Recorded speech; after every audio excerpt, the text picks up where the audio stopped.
going to begin, I think, with the obvious, and that's, of course, the Iranian Armada. I don't know what the description of 300, I'm told, drones and missiles is. Either way, very large number. I'd also just add that my understanding is that the missiles are cruise missiles. So what we're talking about is an attack in slow motion. So in terms of your Israel, if you're the United States, and we can take them as sort of locked together when it comes to intelligence in terms of the Middle East, you would have seen these drones and missiles appear on your screens, and you would have had an awful long time to prepare to shoot them down.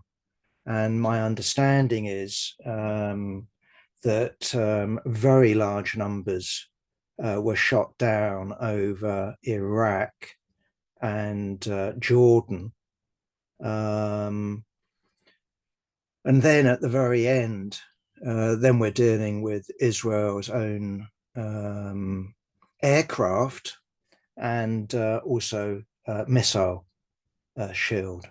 So my understanding is that the RAF was involved, and the United States Air Force was also involved. And of course, one can guess that the RAF would have played a very minimum role here. The United States would have taken the lion's share. And I also understand that Jordan was involved, not just involved in terms of giving the go-ahead to overfly its airspace, but my understanding is that they were actually involved in some way in terms of shooting down drones.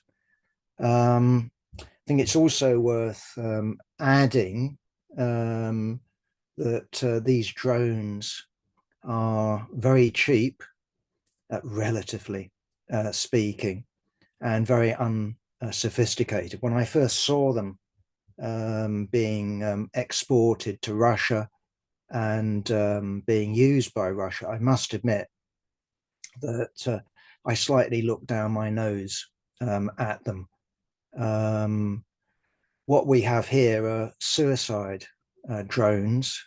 My understanding is that they cost roughly, for you and me, it's a fortune, for me especially, something like $250,000 each. That sounds expensive, but if we look at the sort of average US drone, we're talking 6 million, $7 million. We're talking dollars here, by the way. But you can carry on up into the 100 million each for the most sophisticated US drone. How relevant they are now, given the experience of Ukraine, I don't know, because what we have here are slow-moving vehicles, easily detectable vehicles, and what Ukraine has shown is they're highly effective, used in large numbers as almost throwaway items. So far from actually, looking down at these drones that Russia bought, this seems, at least to me, to be the use of drones of the moment. You don't expect most of them to get through. Most of them won't get through, but sufficient numbers, all things being equal, will get through to hit your enemy. Now, of course, what we're dealing with here isn't just Israel, as I've indicated. We're dealing with Israel plus its allies. And my guess, for what it's worth, is that the Iranian Revolutionary Guard and the Iranian leadership would have calibrated this very carefully. And what they would be aiming for is something that had sufficient muscle to it, sufficient, how should I put it, shock and awe to it, and yet it wasn't going to be sufficient to actually land any serious blows on Israel. So my understanding is that one poor kid, a Bedouin child of 10 years old, was killed in this attack. Other than that, no one, that's my understanding from this morning, is that no one else in Israel was killed. And as I said, my guess is that Iran and its leadership would have gone for something like that. Now, it's true that the Houthis in Yemen apparently were involved, and I think I might be right in saying that included in the 300 there would be missiles launched from Lebanon by Hezbollah. But nonetheless, of course, the vast bulk of what we're talking about here is Iranian. And of course, from Iran's point of view, this is what they promised. When the ship Ares, I think it's called, was seized, my own response to that was, well, this isn't going to be enough, surely, to salvage Iran's honor, having seen its own home territory in diplomatic terms hit in Damascus with the loss of leading figures in the Revolutionary Guard. That they'd have to respond surely with more than the capture of an ultimately owned Israeli ship, via Geneva, and I don't know how many other avenues. And lo and behold, here it is. As far as Iran is concerned, it says, well, that should close the matter. You've hit us, you've killed several of our leading Revolutionary Guard, you violated our diplomatic immunity, but we've hit you back. My own feeling is that while Iran's honor has been salvaged somewhat, and I've been told of reports in Iran itself of people, at least we think, are coming out onto the streets spontaneously. I'm sure the government is encouraging people, but I think there is a genuine, we've hit back feeling, and certainly throughout the Middle East, Hamas, Hezbollah, and various other, people involved in what they would regard as the resistance against Israel have warmly welcomed the biggest by far Iranian action since October the 7th. Well, having said that, my own hunch, I can't put it stronger than that, is that if I was Benjamin Netanyahu, while in public I would be huffing and puffing and being outraged at this attack on my home country, I would also at the same time be smiling inwardly like a Cheshire cat, because to me, this is what the attack on Damascus and Iran's Revolutionary Guard leaders was all about. It was designed to provoke Iran in order to actually bring the United States directly into this conflict, and to provide a series of escalations whereby it can continue to deal with the Palestinians in Gaza, attack Rafah, and perhaps up the ante on the West Bank. So my expectation would be, I could be utterly wrong, that the war cabinet in Jerusalem will order another retaliation. Joe Biden is urging them not to, but that's my guess. And then Iran says, if you retaliate, we will retaliate. That's what they've already announced. So although Iran is saying, let's call it quits, I can't see Israel doing that. Now, I could be wrong because Biden could be really putting the pressure on. I don't know. But to me, if we look at, I would say, the consensus Zionist position in Israel would be that what we need is an international crisis, and then we can deal with our Palestinian problem. And what I mean by the Palestinian problem isn't Hamas. The Palestinian problem is precisely demographics.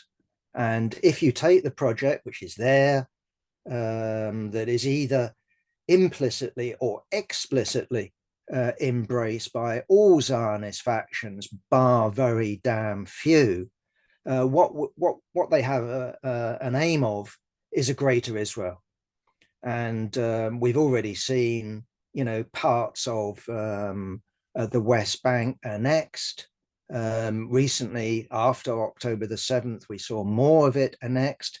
There's legislation which could be enacted, which allow the annexation of part of the West Bank down the side of the Jordan River. But ultimately, if you go for a greater Israel and you actually annex the whole of the West Bank and the whole of the Gaza Strip, you've got to get rid of the people, because having 20% of the population of Israel proper as Arabs, as hostile, that's one thing, that's copable with. On the other hand, if you then add in the population of Gaza, the population of the West Bank, that becomes politically dangerous. We're starting to approach a situation of where Jews and Arabs, in terms of their numbers, are roughly equal. Israel has no vast pool of new colonists to call upon. This isn't a United States. This isn't an Australia. There are Jews, yes, in London, in New York, but very few of them are going to rush over to Israel in order to take up residence. Everyone knows that. We know that in terms of Israel, it's stretched its definition of what it is to be a Jew, i.e., what it's to be an insider when it comes to Israeli politics. So you get a situation where Russian Jews plus their spouses are defined as Jewish, and you only need a grandmother or something like that, or a grandfather to make you Jewish, to make you an insider in the political system. But there isn't a big supply any longer of Eastern European or Russian Jews to call upon. So Israel has to get rid of people if it's going to function as a inverted commas, a bourgeois democracy, as a parliamentary system of one person, one vote, as Israel proper functions as. So a greater Israel requires the removal of large numbers, and we're talking about very large numbers of Palestinians. So Moshe Machover has long argued that Israel, and not just Likud and Netanyahu, were waiting for their opportunity to carry out another act of ethnic cleansing. And of course, what surprised us all was that instead of the main target being the West Bank, where everyone had their eyes on, including the Israeli establishment, and we're not just talking about Likud, we can go back to 67 and the conquest of that territory by a Labour Zionist government. No, instead it turns around to be the Gaza Strip, and that was just an accident. I wasn't expecting Hamas attack. Israel wasn't expecting a Hamas attack. Anyone who had good intelligence, on the other hand, and took notice of their intelligence, knew it was coming, or at least knew that something was planned over the last year. But those leading Israel, including on the military side, not just the political side, chose to ignore that information. Either way, Hamas attacked on October the 7th. They were expecting almost instantly 90% casualty rate. Their targets were military targets, police targets. Instead, their militants find themselves going beyond that, and we all know the rest of the story. Either way, yes, Israel has come under pressure from all manner of different sides, but the crucial question, it's come under pressure from the United States, not because Joe Biden cares, a damn about Palestinian lives, but what he cares about is the general stability of the Middle East. You know, how stable is the Saudi government of MBS? How stable is the Jordanian regime of King Abdullah? How stable is the regime in Cairo of Sisi? Well, you ask the question, and I can give you a one-line answer. They're all unstable, and precisely under the conditions that we're in, you know, I'm expecting something. I don't know when, I don't know what, but at some point something will happen, and I'll turn around, you know, like some prophet, and sort of say, "I told you so." Well, quite frankly, anyone could tell you that something will happen. Now, whether that will be from junior officers, more senior officers, whether that will be the Muslim Brotherhood, I haven't got a clue, but something at some time will give. And that's precisely what Biden and the CIA, the military establishment in the United States, are afraid of, plus the pressure that they're under domestically from people who are threatening not to vote Democrat, not to vote Biden, not to vote Trump, sure, but to either vote for a third candidate or put two fingers up and just simply abstain in an election that at the moment looks like it will be a close run thing. And indeed, I don't know what the latest opinion polls are, but the ones that I have read actually show Trump ahead in the popular vote. Now, that matters in the United States in the same way that it matters in terms of Britain and Westminster elections, because we have first past the post. And in US states, what you have is indirect election. And the fact is that the whole system at the moment, for historic reasons, is biased in favor of the Republicans. So that needs to be understood. So the fact that Trump is ahead in terms of public opinion polls means that he'll be even further ahead when it comes to the election of electors who elect the president. So, in other words, if Biden is being threatened with abstentions because of people, you know, wanting to express their solidarity, their disgust with the crocodile tears that Biden is shedding over Palestinian lives, meanwhile supplying Israel with the means of destruction, well, that is also a form of political pressure, a worry for Biden. So my argument is that Biden is under pressure from two sides. That's the stability of his allies in the Middle East, bar Israel, and of course the survival of the Biden regime itself come the November elections. So my feeling is that Israel knew this, planned this. That's why it attacked Damascus.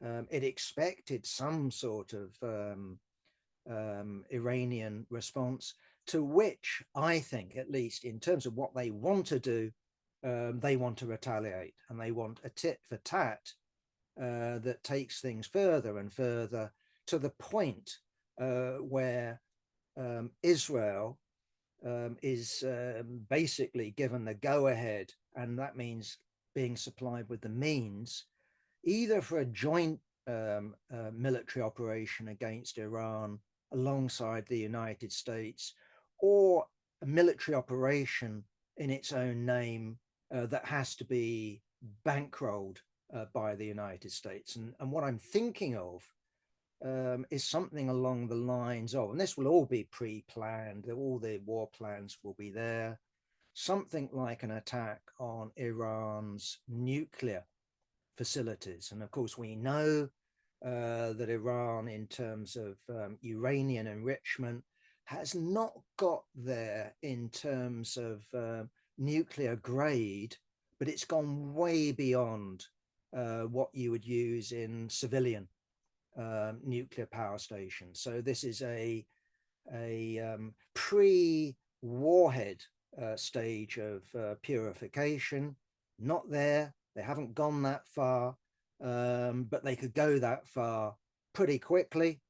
They've got the missiles. They could deliver a warhead. And if they've got sufficient missiles, maybe one gets through. That will be the calculation in Tehran, that to have a nuclear deterrent, it's got to be an effective nuclear deterrent. And of course, what we're talking about is there's only one nuclear power in the Middle East, that's Israel. It's got about 100 effective nuclear warheads, and it has the ability to deliver them. And Israel wants to maintain that monopoly of terror. And to achieve that, it's long had the ambition of knocking out Iran's nuclear weapons program. I'll call it weapons program. Now, we're not talking about an Israeli invasion of Iran. That's impossible. That simply can't happen. And we're not talking about a US invasion of Israel, but we might be talking either about a so-called surgical strike. Now, that would require, as I said, I think US, not just the go-ahead. I don't know enough about Israel's arsenal, but my understanding last time I looked, it would require direct supply by the United States, not just of the sort of buster busting bombs, that Israel has been supplied with in terms of attacking Hamas tunnels in Gaza, but sort of super bunker busters of the sort that the United States, I think, for demonstration purposes, attacked a series of caves in Afghanistan when it was fighting the Taliban. I mean, it launched this, I don't know what it was called, but something like the mother of all bunker buster bombs. It was something along those lines. Huge, huge weight that, to my knowledge, no Israeli fighter aircraft could possibly hope to lift. My memory of the US attack on these caves was its bomb was actually launched, a guided bomb was actually launched out of the back of a transport aircraft. So something like a Hercules, cargo plane. There, the hatch goes down at the back, the bomb is launched, and it then is guided. presume from pilots back in the United States to its target. Israel would need something like that. Now, it's quite conceivable that without the US helping it, Israel might attack nuclear facilities, but it can't actually get through these concrete domes that Israel, that Iran has put over its nuclear facilities, and not least the fact that some of these facilities are not only covered in concrete, but are deep underground. So you need something that's got sufficient power to break through this concrete, sufficient power then to direct the explosion downwards and not just upwards. Either way, that's all me speculating. But I wouldn't be surprised by something like that. But that's not really the aim. And that's what I'm trying to emphasize, that to me, the world will be looking at this. We'll be talking about the potential of Israel perhaps even using nuclear weapons, because that's an alternative. If you haven't got the conventional explosive power, they've got the nuclear explosive power ready and available. So the world will be looking at this. The world, is on the edge of this catastrophe of war between Israel and Iran. Meanwhile, Israel carries out its starvation, its ethnic cleansing, maybe its expulsion of the Gazan masses, and ups the ante in the West Bank, and waits for any opportunity for the inevitable, Palestinian demonstration, for the inevitable Palestinian bomb or bullet, in order to start moving to expel even more people from their land, but also from the West Bank itself, presumably over the Jordan River into the Kingdom of Jordan. Meanwhile, I don't know what the United States will be doing. Will they be shedding crocodile tears? Will they be urging restraint? Perhaps. Will they be cutting off arms? I doubt it. But again, that isn't something that's set in stone. That's a political calculation that the Biden administration will be making. Of course, the pressure needs to be kept up. In Britain, the arms exports to Israel are pretty irrelevant. Yes, no doubt some bits and pieces of F-35s, the most sophisticated fighter bomber on the planet, made in Britain. But from our angle, what matters is the politics of this. And it's correct to campaign for a ban on all arms exports to Israel, a government ban. Yes, we need workers involved, but yeah, we're in favor of a government ban. And also, this is something inevitably that affects our domestic politics, not just in terms of the government, but also for the government in waiting. Because what we have with Sir Keir Starmer and his Labour Party is a US lapdog. And whatever the Biden administration says one day, the British Labour Party says the next. Not one step in front, always one step behind. So if Biden is shedding crocodile tears, you'll find the day after Keir Starmer is doing the same thing. Remember, Keir Starmer is the one that said Israel was right to withhold water from these people, medical supplies, food from these people. That was Sir Keir Starmer. That wasn't just Rishi Sunak. Okay, so that's the point on that one. Okay, quick comment on Ukraine.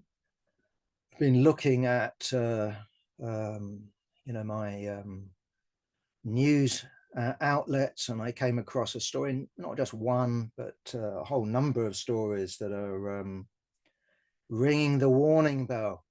Looking at Ukraine, we all know the story. It's real. and that is the Biden administration cannot get through their 60 billion arms package for Ukraine through the US Congress. Well, seem to have managed it through the Senate, but it's the House of Representatives that is the blockage at the moment. And what we have, of course, is a campaign conducted throughout NATO and beyond for the Republicans in the House of Representatives to go along and negotiate in a bipartisan fashion with Biden to get this desperately needed package through. Now, I haven't got a clue. I don't know enough about American politics to come down and will this go through. What I've read Speaker Johnson. Is it Speaker Johnson? Yeah, head of the Republican faction in the House of Representatives, saying, well, it would go through if we can negotiate not just a free package for Ukraine, but a loan, such as the United States advanced Britain in World War II, in Britain's hour of need. If we can do that, this is a doable deal, he says. Now, I don't know, because there's also talk amongst Republicans in the United States of replacing Johnson because apparently he's too soft. I don't know. I don't know enough about US politics, but of course we had David Cameron over in Washington, not only talking to Biden, but also to Donald Trump, who of course is the leader of the Republican Party in the United States. And clearly it's Trump that's wanting to weaken the Biden administration. Whether that means in reality that Trump, if he did win in November, then in January can deliver within 24 hours a peace deal in Ukraine, I'm somewhat skeptical of. But leave that one aside. In my mind, there can be no doubt that this aid package, this war package, matters. I don't see Europe or Japan or any other such country overcoming the shortage caused by this delay in Washington. And I know there are some skeptics that say, artillery, what does that matter nowadays in the era of, drone warfare, electronic warfare, satellite warfare, and all the rest of it. Let me just say this, that even this Iranian drone that I talked about, in a snooty, wrong way, that cost $250,000, as I said. Now, contrast that with an artillery shell. My understanding is, well, where an Iranian drone costs $250,000, a US artillery piece costs $5,000. In other words, if we look at what's been going on in Ukraine, and we would look at what we would expect modern warfare, and it all depends on what particular, the two sides are and all the rest of it. But my point really is that artillery is not out of date. I would make the argument that aircraft carriers are, and maybe now I would make the argument, looking at Ukraine, that the ultra sophisticated drones that the United States has been building, perhaps they are now antiquated in the era of mass drone warfare. Not one drone as they had, hovering for days up in the skies of Afghanistan. Ukraine and Russia get through thousands of drones every week. And I think, for example, when I first read the figure, I almost double took. I read a figure that the Ukrainian side was losing 40,000 drones a month. When I read it, I just went, what? Because some of these drones aren't the size of the Iranian ones. They're not carrying anything nowhere near as deadly. Sometimes they're just there for observation purposes, and sometimes they're capable of carrying nothing more than a hand grenade. Either way, the point would be that drones are easy to shoot down, and if they're cheap, so what sort of type idea. But the point is that what we have in the form of artillery warfare now is artillery warfare informed by drone warfare. So what you have is artillery officers who are given precise directions of this is where the enemy is, this is what you strike at. Okay, they cannot do it with absolute precision. So these aren't guided artillery shells, of course not, but they are mass.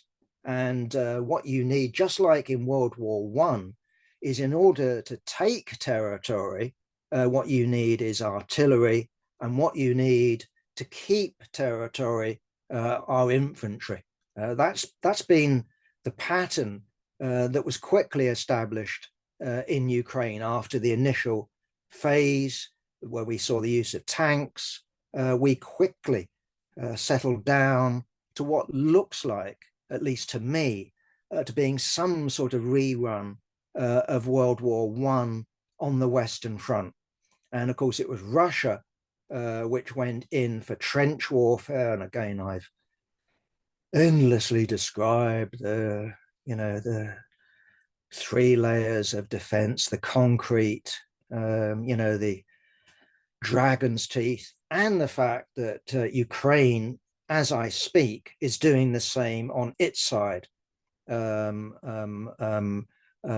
not only the front line, but all the way up the international frontier between the two countries. And what I would expect, in spite of various headlines in the British press in terms of a spring offensive, because apparently things are drying out, it's sunshine at the moment, and therefore Russian tanks have been doing X, Y, and Z. Well, my prediction is in Ukraine that you might have had some dry weather, but what we've got in Ukraine, in terms of my understanding, is it's called spring. And what that means is you might have some warm days, you might have some non-wet days, but you're going to have a lot more wet days. And the general expectation, I think, isn't of a Russian spring offensive, it's a summer offensive. And what we have is a race, I think, between the ground drying out to enable offensive warfare and Ukraine digging its trenches, putting in place its 3 lines of defenses. And of course, without mass artillery, then it means that Russia can attack with tanks, maybe make a breakthrough. I have to say, though, that some of the headlines that I've read, I don't know whether that's called clickbait or not. Either way, I've read them. This is about Ukraine is just about to collapse if it doesn't get its US aid. I'm very skeptical. What we have, in spite of the problem of conscription, in spite of the shortage of ammunition, in spite of people no longer being enthusiasts for the war that they were in the initial phase in 2 years ago. What we're dealing with, I think, isn't going to be a pushover. People will resist the Russian invader. That was my feeling, and it remains my feeling, even if they are reduced to partisan warfare, which I don't envisage. I don't envisage Russia conquering the whole of Ukraine in 2024. It's possible that the Ukrainian army simply collapses, but as I said, I'm extremely skeptical on it. So I turn to my Daily Telegraph article headline: Ukraine could face defeat in 2024. Skeptical reader opens the article by General Sir Richard Barron. He's an ex something, or clearly a leading, military, ex-leading military official, but still talking on behalf of the military establishment in the UK. And not to my surprise, quite the opposite, it just confirmed my expectation. What he was saying is that, well, we all knew what direction the Ukrainian summer offensive, and it always was going to be a summer offensive, in spite of the fact that it was flagged as a spring offensive.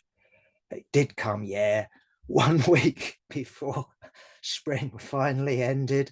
I can remember correcting my article, bastards started the offensive, as I was just about to publish. Either way, we knew when it would happen, and we knew the direction it would take. It would go south, and the aim was of the war planners, from the Pentagon, from Britain and Ukraine, is that they would break through with their new shiny Leopard 2 tanks and a few American tanks and a few British tanks added on. They would break through Russian lines of defense, and then they would make their way all the way down to the Azov Sea. I was, I have to say, a skeptic when it came to that. And it didn't surprise me when Ukraine, managed to penetrate the first line of Russian defenses and get no further. In other words, the Ukrainian offensive was a complete failure. And their first contact with the enemy, they lost tanks, they lost armored cars, and they were reduced to using infantry at night, crawling on their bellies in order to demine, Russian defenses. But even then, it got nowhere. What will happen with a Russian offensive? Well, as I said, it depends on putting in place these defenses. They haven't put them in place yet. Zelensky has given them a target of the end of spring, and then we wait and see. And what my General Sir Richard Barons tells us is exactly what you'd expect. Well, maybe the Russians will try to capture more territory in the Donbass. I go myself, wise me, that's possible. Maybe, he says, they will go south and get more. No, south, it'll be north for them. Sorry, got me geography wrong. Maybe they will go north and try to capture more Zaporizhzhia. Maybe they will go to the east, and I've got to get my, it's the east, isn't it? Maybe they'll go to the east and plow along the Black Sea. In other words, Sir Richard doesn't know, I don't know, but who the hell knows? But it does matter in terms of artillery shells. That's really what I'm saying. Doesn't mean that you're on the verge of collapse, on the other hand. But Russia, could make substantial advances. It could capture more territory. It could capture a city or two. Does that mean that Kiev is about to fall in 2024? I somehow doubt it. And indeed, I have to say myself, I wrote it in my recent article, I want someone to explain this to me. I mean, I've tried to find out why the hell, when your country has just been invaded and you're talking about this evil Putin, who not only wants to incorporate Ukraine into a greater Russia. I mean, this is what we were told. Why the hell didn't they mobilize people from 18 upwards? They barred officially people from 18 to 60 leaving the country. Of course, that doesn't mean people haven't left the country, but why didn't they mobilize young people? So when I've been told on these forums, and I had no reason to argue, I simply had to look it up, the average age of a frontline Ukrainian soldier is 43. That means you've got some old farts. I'm not being ageist here, but you've got some old farts as well as the 43-year-olds. You'll have 50-year-olds, 55-year-olds. When it comes to the front line, how much puff have these guys got? you can be wise when you're 55, so they tell me. But when it comes, to energy, young people leave us old guys far, far behind. Now, of course, you'll still have your exemptions, students from people, going to university to study courses that matter to your war effort and all the rest of it. But nonetheless, the fact that until just now, again, when it came to me writing the damned article, I was sort of posing this question to my readers and myself. Why is the age of mobilization 27 when Zelensky has had legislation through the Rada, through the Ukrainian parliament for a year, allowing it to 25? Why 25? And he wasn't acting upon it. Well, I speculated maybe there's an anti-war mood amongst that generation. I don't know. I mean, someone needs to tell me. It's not because, and I think this needs emphasizing, it's not because if you take the Ukrainian population as a whole, that what we're dealing with here is any noticeable numbers, any significant numbers of pro-Russian Ukrainian people in what is now really Ukraine, Ukrainian held Ukraine. That if we look at the east and we look at the south, the 18% of the population that is ethnically Russian, most of them will be there. Most of those that have any sympathy for Ukraine would have got out. And we know that something like 600,000 people, men between the ages of 18 and 60, have left. They haven't tended to flock to Russia to sign up to, their army. No, they've gone to Europe. And I presume that can be for a whole number of different reasons. But clearly, these people are not burning with patriotic fervor.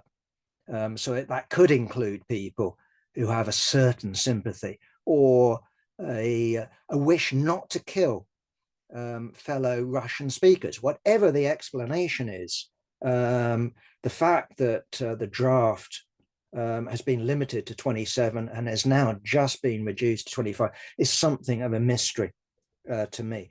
Either way, the point I'm really trying to get over is that when you read General Sir Richard, he isn't talking about the collapse of Ukraine. He's not talking about Russian troops marching into Kiev. He's talking, in essence, of something, yes, beyond tactical gains, which Russia has been making over the winter and spring, a town, but no breakthrough. Maybe in the summer, maybe Russia makes more substantial gains than that. Okay, well, Stan, I'm going to finish in terms of my last few minutes, just very briefly, by turning to an article in this week's Socialist Worker, signed by, I think he's still the editor, Charlie Kimber. And it's an article on what's going on amongst the left that's no longer in the Labour Party. And what we've had over, I think, this weekend is a meeting up in Blackburn and a meeting in London yesterday. And the first meeting in Blackburn is in part to do with people who've resigned as Labour councillors in Lancashire. That's why I presume the Blackburn location. And the list of speakers are worthwhile, at least the ones I've heard of are just worthwhile mentioning. George Galloway, Salma Yaqub from Birmingham, former she was vice leader, wasn't she, or something like that, of Respect. Craig Murray, former British ambassador up in Scotland. No, wasn't British ambassador up in Scotland, but he lives in Scotland, has been involved in SNP type politics. Michael Lavalette, some comrades here might recognize the name, who was a respect councillor, member of the SWP. He is speaking up there. But our Charlie has discovered that amongst those that have signed up to become worker party candidates for the forthcoming general election, there's one Billy Howarth and there's a John P. Collins.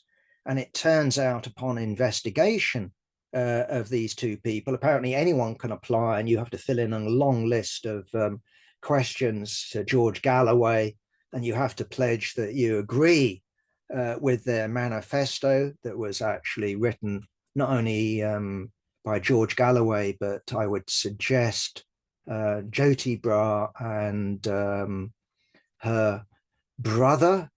I think it's a brother, isn't it? Either way, it's written by the son and daughter of Harpal Bra, the famous Stalinist, who is the ex-chair of the Communist Party of Great Britain, Marxist-Leninists. So they got stuff about Cuba and the achievements of the Soviet Union and all the rest of it. Either way, what we have with two of their candidates is some very dodgy media postings, and I presume that they've been withdrawn as candidates. But our Charlie says, well, that just goes to show you, doesn't it? And he ends his this bit of the article by saying the ballot box. This is all irrelevant. What matters, what really matters, is street demonstrations. The ballot box is going to get you nowhere. Well, this is more anarchism, Charlie, than it is Marxism. That if you actually look in the Second International, what distinguished the Marxists and their allies and the anarchists and their allies is the anarchists were against what was called political action. And what they meant by that was they wanted to keep things to the strikes. What they wanted is keep things to demonstrations and seizing power. So you have an insurrectionary general strike. And what the Marxists said was, well, we don't dispute, that these methods of struggle can play a role. They might be necessary. In the meantime, what we've got to do is build mass parties. We've got to build a state within a state. And Engels famously commented that the model was provided by German social democracy that, ended up as the biggest party in the German Reichstag. Now, we all know what happened in 1914. We can go into the ins and that, but I'm not going to. Suffice to say that if we look at the Third International, while it thought that the world was on the edge for understandable reasons of repetitions of the October Revolution, that didn't mean it dismissed the importance of using elections. It stressed, actually, if you look at the debates of Comintern, that elections were highly important and could be highly effective. And indeed, if you look at Lenin's famous advice to the CPGB when it was being founded, remember, he intervened on the side of the British Socialist Party and those comrades that were advocating parliamentary action against the comrades that were engaged in unity negotiations that rejected parliamentary action and affiliation to the Labour Party as a matter of principle. And as it turned out, if you look at the debates and the final vote, it was a pretty close run thing that the CPGB adopted the affiliation tactic, but also the election tactic. It wasn't overwhelming. Certainly the comrades I'll call them leftist comrades, while they all express admiration for the Bolsheviks and admiration for Lenin, they stuck doggedly to anti-parliamentarianism. And that wasn't just Sylvia Pankhurst and her comrades. Either way, what we have is Charlie dismissing the Workers' Party and its attempt to reach out and form some sort of bloc to challenge not only Rishi Sunak, but Keir Starmer in the forthcoming general election, because it's using the ballot box. We also have them dismissing George Galloway on the basis of stressing class politics. And don't you recognize the importance of championing the oppressed? Because this is what our friends Billy and John didn't do as far as Charlie was concerned. Well, my answer to Charlie on that particular question, Charlie, don't you remember being in Respect alongside George Galloway? Don't you remember being part of the SWP bloc that voted down the proposal to have the right of free movement, an opposition to migration controls? Don't you remember voting down a woman's right to choose to have an abortion? Don't you remember that? Don't you remember SWP speakers being fielded in that Respect conference in order to rally the SWP to vote down the idea of republicanism? Apparently, I think they're right. Apparently, if you vote down republicanism, do you know what? This is the SWP speaker. You're going to put off royalist voters. That's what we were told. What we have with the SWP is that we actually put forward one of their what we stand for principles, what they publish every week in Socialist Worker about international socialism. They voted that down. So the idea that it's suddenly become a key question is welcome news. But how about some criticism, some real criticism of the SWP's time in Respect? It's uncritical time, unreflective time in Respect. It's all very well now preaching about George Galloway and his attitude towards trans people or his attitude on abortion. I agree, it's open to criticism. All very well preaching about George Galloway's limits when it comes to the migration question. I agree with the criticisms that the comrades make. But how about owning up that they took a completely unprincipled, completely opportunist position when they were in alliance with George Galloway? How about some honest self-criticism? That would help. And then it would mean that we will be able to treat these comrades seriously, because I think what's going on here is posturing. And I think what the SWP is doing is trying to cohere its own ranks and trying, therefore, to seal them off and say the only thing that matters is strikes and demonstrations. So you ignore history, you even ignore their own history, let alone the history of the Marxist movement going right back to the earliest days. After all, one of the sources of Marxism is the Chartist movement.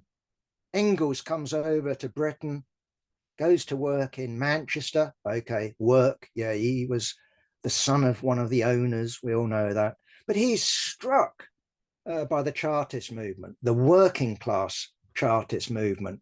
And he sees this as the future. What was the aim of the Chartist movement?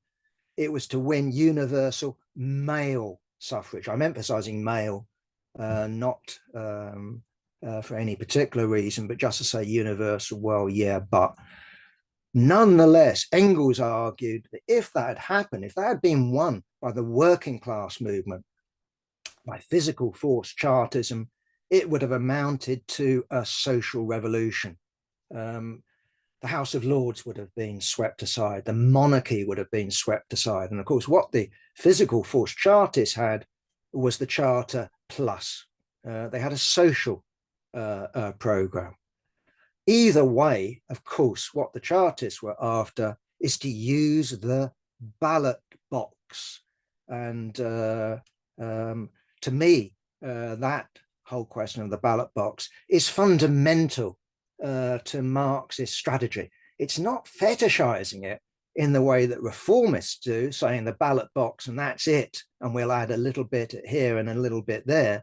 But certainly the ballot box is one of the major fields of struggle as far as Marxists are concerned. And indeed, if we actually take, the class struggle, I would say that we would put economic strikes where you struggle for yourself, for your family, for your kids. We'd put that as the most basic, most primitive form of the class struggle, because that can take a collective form. It can also take an individual form. The highest form of the class struggle, at least under conditions of capitalism, is preparation to make an insurrection. But fighting elections can be somewhere in the middle. And indeed, as we saw in the year 1917, it can also be something that can provide an antechamber to actually making an insurrection. Either way, there's another a bit of Charlie's article that's worthwhile mentioning. Over this same weekend, we had the meeting in London, and this was Jeremy Corbyn's Peace and Justice. And again, I'm only picking the speakers because it tells you something about what's going on here. Speakers include various sessions, no votes as far as I understand. Jeremy Corbyn, well, that's no surprise. Andrew Fisher, as far as I know, Andrew is still a member of the Labour Party. He was, at least when I heard him interviewed, I think it was Friday or Thursday on Radio 4. We also have John Rees as a speaker. That tells you something about the Peace and Justice project. And we also have Fran Heathcote, who I think is the new General Secretary of the PCS, the Civil Servants Union, to use shorthand. Their political demands are utterly anodyne. A pay rise for the many, wow. Housing for all, absolutely worthy. Green New Deal with public ownership. Tax the rich to save the NHS. And welfare reform, and a world for peace, not war. You might as well bung in, apple pie and motherhood, and I'm sure they will if you move the amendment. I don't expect myself that they'll get more detailed than that, but there seems, at least at the moment, therefore, to be two rival platforms. Maybe they will merge, but clearly at the moment, the SWP is taking a hands-off approach. My fear, my expectation is, though, I could be wrong, I hope I'm wrong, is that what we will have in either case, whether they merge or whether they stay separate, is in essence a Bonapartist operation of the sort that we saw with Jeremy Corbyn and Momentum, and the sort of operation that we have with George Galloway and the Workers' Party. George Galloway, I don't know what the structure of the Workers' Party is. Whatever it is, George Galloway gets his way. And whether it's in a merged organization, it's Jeremy Corbyn who gets his way, or whether it's George Galloway who gets his way, I don't know. But at the end, what we're dealing with, I don't think, is a commitment to transparent and democratic functioning. So that is something that if these organizations open themselves up, we should consider. So I finish on that. Thank you, Stan.